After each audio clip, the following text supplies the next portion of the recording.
মুসলিমের 1163 নম্বর হাদিস, আবু হুরায়রা থেকে বর্ণিত যে রাসূল সাল্লাল্লাহু আলাইহি ওয়াসাল্লাম বলেন, আফদালুস সিয়াম বা'দা রমাদান শাহরুল্লাহিল মুহাররম। যে রাসূল সাল্লাল্লাহু আলাইহি ওয়াসাল্লাম বলেন, রমজানের পরে সর্বশ্রেষ্ঠ সিয়াম হচ্ছে আল্লাহর মাস মুহররম মাসের সিয়াম। সুবহানাল্লাহ। কি বললেন রাসূল সাল্লাল্লাহু আলাইহি ওয়াসাল্লাম? যে রমজানের পরে সর্বশ্রেষ্ঠ সিয়াম হচ্ছে আল্লাহর মাস মুহররম মাসের সিয়াম। তাহলে অত্র হাদিসে রাসূল সাল্লাল্লাহু আলাইহি ওয়াসাল্লাম মুহররম মাসকে আল্লাহর মাস হিসেবে আখ্যায়িত করেছেন। কার মাস? আল্লাহর মাস। 12টা মাস। আমরা জানি মাস কয়টা? গত মাসে কিন্তু গত সপ্তাহে কিন্তু 12 মাস সম্পর্কে বলা হয়েছে কি হয় নাই?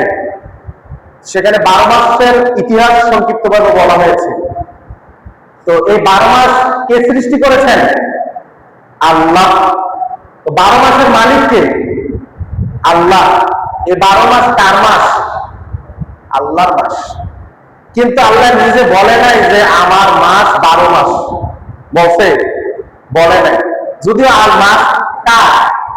12 মাস আল্লাহরই, কিন্তু আল্লাহ নিজে এভাবে বলে নাই যে রমজান মাস আমার মাস, বা জিলকদ মাস আমার মাস, অথবা রজব মাস আমার মাস, অথবা শাবান মাস আমার মাস। এটা বলে নাই। শুধুমাত্র স্পেসিফিক ভাবে একটি মাসকেই বলেছেন আমার মাস, যদিও সব মাসই কার মাস?